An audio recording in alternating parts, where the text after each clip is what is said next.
If you think that you're going to spend $5,000 a month in retirement and retire up, say, up here of Duluth on the North Shore, but your spouse wants to spend $10,000 a month traveling Europe, and you get to retirement date and you haven't fleshed this out, that's a recipe for disaster. Welcome to the Healthy and Wealthy Retirement, where your certified retirement counselor, Mark Struthers, takes a holistic approach to retirement, going beyond finances and embracing holistic well-being. This YouTube channel will address not just the financial part of retirement, but also the social, the physical, and the emotional parts of retirement. Everything you need for healthier, a wealthier, and a happier retirement. Welcome to the Healthy and Wealthy Retirement. Thank you for joining us. I am not in my normal clothes. I just got done with the grandma's half marathon here in Duluth, Minnesota. You can see the famous lift bridge right behind me there. And things are winding down. The race got done yesterday, and most everyone is checking out. And we're doing this week's episode from Duluth. One, we are up here, and two, there are a lot of lessons that I think folks can learn when we're talking about running and investing in retirement planning. So I think they wanted to title this one initially "From Finish Line to Financial Security: Marathon Lessons for Your Money." I don't know. Many of you have known during COVID, I did do a attempt at a running and investing book called Running into Retirement. And not for a few years, I occasionally do a run, but for a lot of years, I would do several of these per year, several half marathons, at least one or two full marathons. It's a great group of people. One of my sons, he ran with me yesterday as well, much faster than I am. Has been in the sport for 10 years, so he's only 20, and half of his life he's been a runner. So it's been a great thing to share and a great part of his life. There are several lessons that I think we can learn from marathons. After 25 years in the industry and being a runner for most of the last 20 years, I'll actually call it 25, the discipline, strategy, and adaptability required to conquer, in our case, 13.1 or even 26.2 miles, it can be pretty directly tied to investing in financial planning. So, and we've broken this out to a few categories. One, the training ground. So here are some tips, 3 tips for disciplined and smart planning. Just like you would not just wake up one day and decide, I'm going to run a marathon. Most people don't. I know Barney from How I Met Your Mother did that, and I don't think it went well. You generally don't just wake up one day and say, I'm ready to retire. You have to prep. And part of that prep, I think, involves working smart, not just hard. Every successful runner has a training plan. To simply, you certainly can start running and kind of put the hodgepodge of things together, but generally, unless you put some thought into it, and luckily with the internet, there's lots of training plans out there. I started running in 2000, and a lot of there was actually the internet. We did get things on the internet. It just wasn't as prevalent. It wasn't as easy to get. In investing, this translates into having a clear financial plan. Just like with running, you have targeted workouts, nutrition, recovery. With retirement planning, it's, are you optimizing your savings? And of course, that actually relates for your budget during the accumulation phase. Diversifying appropriately, using tax efficient strategies for saving and for more importantly, for the decumulation phase. So you just often don't just blindly say, I'm going to run a marathon, but you also, just like you put some thought into it, you work smart, not just hard. The same with running, the same with retirement planning. Number 2, and this is a big one, be realistic about your starting line. When you begin marathon training, you assess your current fitness levels and the resources that you have available to you. If you have never run a single race, or maybe just a 5K, and you're 100 pounds overweight, you're probably not going to set a goal of 3 hours for your marathon pace in 4 months. Be honest about where you are, what your current spending is like. Is it going to be the same in retirement? What's your savings? What are your savings at? What are your potential savings, your potential income? If you're in retirement, be realistic about where you are. If you have overly ambitious expectations for either your marathon or your retirement, you could take what could be a good retirement and destroy it by starting to run off the race, by trying to get too fast. If you think you're going to be doing 7-minute miles, but you're truly only capable of 10 or 11, you're more likely to cause more harm than good. The idea being, everyone has something going for them, whether it's investing, retirement, or running.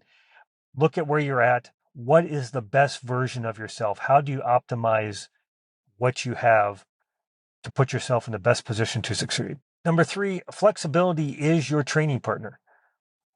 Life and running is the ultimate unpredictable course. You might start off training 20 hours a week, but then a new job comes along. Kids come along. I started running in 2000, and we had our first child in 2005. It goes without saying that my ability to train dropped off dramatically.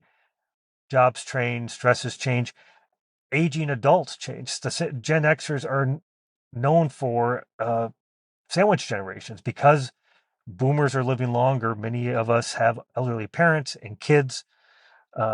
So be flexible. Don't let the perfect be the enemy of the good. Some folks are really good at having a schedule and sticking to it. The problem is, if things change, you have to be able to be adaptable. Maybe it's not 20 hours. Maybe that 3-hour marathon with 20 hours a week becomes a 4-hour marathon with 10 hours a week. Given where you're at, to do it in a healthy way, that's the best you're going to do. So, and the same goes with your financial strategies. Again, going back to the aging parents, sometimes aging parents can be a dramatic drain on your time and finances. And maybe that age 60 retirement isn't available anymore. Maybe it's 63 because you have to cut back at work or the additional costs. So certainly come up with your plan, but be flexible. Flexibility is your pace partner. It's about getting the best possible outcome, not simply sticking to the plan that you came up to initially. Next up, we have race day. Trust your plan, not the crowd. The starting gun fires, although we were so far back, I don't think we heard it. Thousands of people up here. And the adrenaline surges. This is where your training and mental discipline are tested. On race day, it's tempting to get caught up in the excitement. You've been waiting for this. You've been building up to this. In the case of Grandma's Marathon, you have to get up like 2 or 3 hours before the start line because you have to bus up the North Shore. It takes a long time. Running this race is what my son calls clunky. It's clunky to have to get to the shuttle bus, take the shuttle bus up, trying to balance food and everything is just nuts. And my son actually fell into this trap this weekend. He got caught up in his competitive spirit and excitement. He started off faster than he should have, and he actually did not meet his goal. He hasn't done a half marathon for several years. He was shooting for sub 8-minute miles and finished just above that. And you could tell the main reason was he actually he went without sleep. Long story. He is a night owl, and his sleep schedule was such that he was not going to get any, given we have to get up at 4 a.m. But the second reason that contributed was he started off too fast. So don't get greedy with your investment returns or your projected retirement date if it means sacrificing long-term security. Don't keep up with the Joneses who might be retiring earlier than you. Don't keep up with the Joneses as far as what vacations they might have or what they're doing on Instagram. Stick to your diversified strategy, your risk tolerance. You have a plan to make the most of what you have. Stick to it. Don't get caught up in that initial running hype and jeopardize you finishing the race. The idea is to finish the race as safely as you can with the best time you can. If you start sprinting too fast, too hard, if you expend too much energy and resources, both for retirement and for your running, you might not be able to finish the race, at least comfortably. Number two, adapt to the conditions, don't fight them. And this is really fairly true with this race. Imagine training for months in cool, low humidity, 50-degree weather, and only to wake up and it's 95 and humid. Now, I will say this year at Grandma's, we had it pretty good. It was 60 and fairly low humidity. I can't say it was perfect running weather, but it was not bad. And down in Minneapolis at the same time, they had heat warnings of like 95 and super humid. But you need to acknowledge reality. You need to acknowledge if you've been training in 50-degree weather, 50-degree cloudy weather for 7-minute miles, the odds of you being able to do that if it's 95 and humid are not very good. Not impossible, but you need to be realistic and you need to adjust your time. Maybe start off at 8 or 9-minute miles. And if you still have enough left in the tank, then try to finish strong. It's the same with your retirement. You need to be adjust to the boots on the ground. If you've recently retired, but the kids come home and they cost a lot of money to help them out, or aging parents, or sometimes if you're maximizing return using a guardrail strategy and you retire right before a bad market, you need to adjust that spending accordingly. So make sure you're acknowledging the environment around you. Any retirement plan should be compensating for bad scenarios, like especially if internal things, family, whatever, come up. Make sure you're able to do these tactical tilts so you can run the best race you can. Another analogy that is often overlooked is your support crew. Communication and shared goals. Your spouse, family, and friends need to understand, should be told what you're doing. If you are heavily involved with your family and all of a sudden you're going to spend 20 hours a week on training, not to mention the additional cost of nutrition and shoes and so forth, you need to make sure that you are communicating it, that you and your spouse and your family, maybe coworkers, are all on the same page. Most people are going to be understanding. Most people get upset when they don't know something happens that they don't expect. And this goes for retirement planning too. If you think that you're going to spend $5,000 a month in retirement and retire up, say, up here of Duluth on the North Shore, but your spouse wants to spend $10,000 a month traveling Europe, and you get to retirement date and you haven't fleshed this out, that's a recipe for disaster. So communicate and coordinate. You're going to have a better outcome. It's not that you're not going to have conflict, but it's better to have the conflict and discussions early so you can come up with the best possible outcome, and you are most likely going to have people support you if you let them know what you're looking to do. Lastly, there is one often overlooked marathon analogy, and it's something that occurred to me some time ago. My son, he started running pretty early. He got much faster than I was pretty early. In order to make sure he was safe, because he was only 12 years old, I joined a run club of some really great, supportive, kind people who were in great shape. They were faster. They could run with him. He could train. Um, Given he's such an introvert, I'm not sure how much of a conversationalist he was, uh, but it was really wonderful to have them there. And didn't know a lot of these folks closely, but saw them at races, mostly races my son was doing. Occasionally I would do one as well. But I also followed them on social media. There was one charismatic individual, really good runner. Started following him, seeing him. He was always had a great energy about him.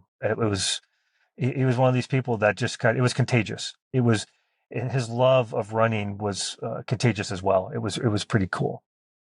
Well, I started following because he would post about his races, and I would check out what he did at race time, which I hope there's nothing wrong with. I don't know if you call that race stalking, checking out people's times. But there was one Boston Marathon where we were following him, and I think he was like a 3-hour marathon type guy. And as we're following him one year, all of a sudden his expected time went to 4 hours, then 4.5 and 5. And come to find out that he had a terrible bout of food poisoning. I think it was actually clam chowder, which I pretty ironic that it was up in Boston. And I think he spent most of the time in his porta potty. It sounded just like a horrible race. I think even this guy was kind of positive about it. So some people you just can't keep down. Well, as I was checking out some of the results, it occurred to me that when we're talking about one individual runner, it is tough, even with someone as consistent as he was. It's hard to predict exactly what he's going to do. You have a much better chance of having an abnormal outcome. So individual performance versus collective predictability. When I started pulling up data for the New York Marathon, for the Boston Marathon, whatever the case may be, it was very consistent. There were hot years where you would see the race times peak, but otherwise it was very, very consistent as to what the runners did as a whole. And it occurred to me that that is the power of diversification. That if you are making heavy individual stock picks or sector picks, you might get lucky. And when it comes to investing, you can build great wealth on concentration because it's riskier. With greater risk comes greater reward, usually and hopefully. But if you're looking for predictability, that's where diversification comes in. Most people in retirement don't want to be taking on large bets. They don't want to have their investment portfolio spend a lot of time in the Biffy because of Biffy or porta potty. I'm not sure what they have up here because of some bad clam chowder. So predictability trumps super fast. It's not to say that you can't take on tactical tilts, but you're trying to get the best possible, fairly predictable outcome for most people in retirement. So diversification is key. So whether you're training for your next race or building your retirement nest egg or preparing for decumulation, where you are taking income from your nest egg, discipline, adaptability, communication, and diversification are your best ally for your best possible retirement race.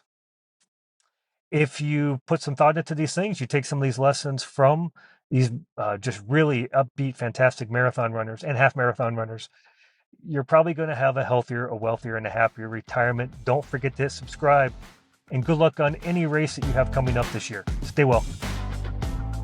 Thanks for tuning in. If you enjoyed this episode, make sure to hit subscribe, leave a review, and share with your friends. Share the love. Make sure they have a healthier, a wealthier, and a happier retirement as well. Also, don't forget to subscribe to our newsletter for free resources and check out our website and social media pages for exclusive content and updates. See you next time. Sona Financial, LLC, DBA Sona Wealth and Sona Wealth Advisors, is a registered investment advisor with the state of Minnesota. All views, expressions, and opinions included in this communication are subject to change. This communication is not intended as an offer or solicitation to buy, hold, or sell any financial instrument or investment advisory services. Any information provided has been obtained from sources considered reliable, but we do not guarantee the accuracy or completeness of any description of securities, markets, or developments mentioned.